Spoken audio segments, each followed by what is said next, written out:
میرا نام چودھری حیدر علی ہے، میرا تعلق پاکستان آزادی پارٹی سے 6 مہینے سے اسپوک پرسن کی ذمہ داری نبھا رہا ہوں، جس میں ہر بحث پہ میں نے پاکستان آزادی پارٹی کے دفاع کی بات کری ہے اور ہر بحث پہ فلسطین اور اپنے قائد کے دفاع کی بات کری ہے۔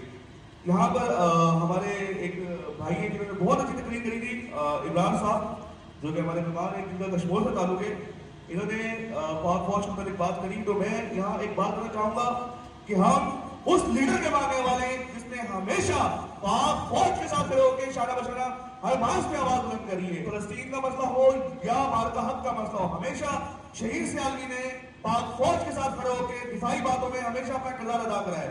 تو یہ ہمارے لیے بڑے اعزاز کی بات ہے کہ ہمارے سروں پہ پاک فوج سلامت ہے۔ میرے بھائی، ہمیں پاک فوج سے ڈرنا نہیں ہے، ہمیں پاک فوج سے محبت کرنی ہے۔ پاک فوج سے وہ ڈریں گے جو اس ملک کی سالت کے خلاف بات کرتے ہیں، ہمیں ڈرنے کی ضرورت نہیں ہے۔ ہمارے سر کا تاج ہے پاک فوج۔ میں گزارش کروں گا کہ میں پاک فوج کے حق میں نعرہ لگاؤں گا، آپ نے جواب دینا ہے، پاک فوج